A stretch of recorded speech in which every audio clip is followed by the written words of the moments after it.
देश में जो हालात बने हुए, किसानों की खेती को बर्बाद कर दिया गया। खाद हम लोगों को नहीं मिलेगी, डीजल पेट्रोल हम लोगों को नहीं मिल रहा है, गृहिणियों को गैस नहीं मिल रही है, विद्यार्थियों को शिक्षा नहीं मिल रही है, रोजगार नहीं मिल रही। हर वर्ग के प्रहार और कराट से ध्यान भटकाने के लिए इकलौता मकसद, राजनीतिक मकसद को साधने के लिए थार को चुना है।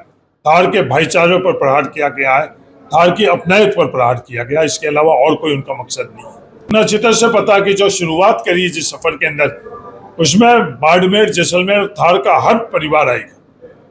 जिस किले की छाई में हम लोग खड़े हैं, क्या किले के अंदर रहने वाले पीढ़ियों से लोग हैं, उनके पास सरकारी दस्तावेज है? नहीं। जिस जमीन के ऊपर मुझे खातेदारी मिली है, वो सर्वे, रीसर्वे के माध्यम से जब अब अंतिम सर्वे हो रहा है, हर जमीन के ऊपर राजस्व रिकॉर्ड के अंदर त्रुटि सामने आ रही है। तो इनका मकसद क्या? विवाद कर अपनायत के ऊपर प्रहार कर नहीं है। 15 किलोमीटर से 50 किलोमीटर और 50 किलोमीटर से पूरे जिलों को कब ले लेंगे?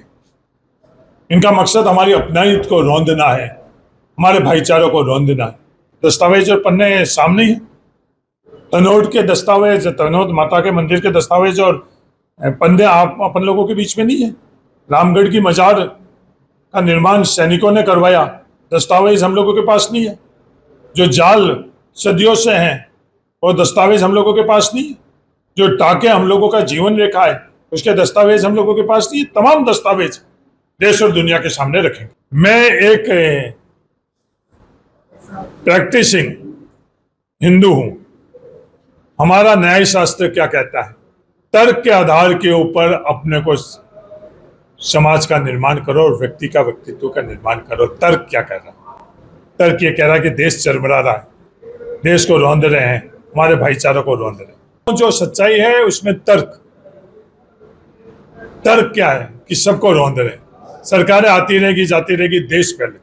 देखिए, राष्ट्रीय सुरक्षा के नाम से विशेष इंटेंशन के माध्यम से लोगों को परेशान करने की नीयत से जो प्रोग्राम यहाँ चलाए जा रहे हैं, वो बिल्कुल गलत है। गलत तरीके से जो उनका कानूनी तरीका वो नहीं अपनाया गया है। जो नोटिस दिए गए, वो बैकडेट के अंदर नोटिस दिए गए और आनंद फानन में कार्रवाई की गई, जो भी उचित नहीं है। इंटेंशन साफ है इनका, मतलब गलत अपने राजनीतिक मकसद साधने के लिए जो ये प्रोग्राम इस तरीके से कार्रवाइयाँ कर रहे हैं, वो बिल्कुल न्यायोचित नहीं है। यहाँ तो पश्चिम राजस्थान का ये थार क्षेत्र हमेशा भाईचारे का प्रतीक रहा है।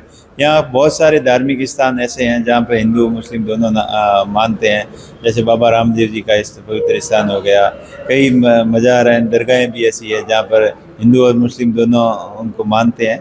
और यहाँ जिस तरीके से कहकर बताकर जो कार्रवाइयाँ की जा रही है, वैसा यहाँ कुछ ऐसा प्रतीत नहीं हो रहा है। ऐसा कुछ नहीं लग रहा है कि ऐसी कार्रवाइयों के पीछे कोई बड़ा राष्ट्रीय सुरक्षा का कारण रहा हो।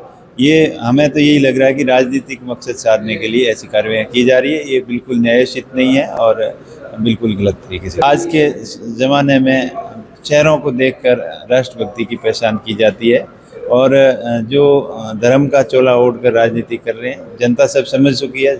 समय आने पर पूरा जवाब दिया जाएगा। आपके राज्य की खबरें, आपके शहर की खबरें सबसे पहले जानने के लिए देखते रहें अमर उजाला। चैनल को सब्सक्राइब जरूर कर लें और पाएं हर अपडेट।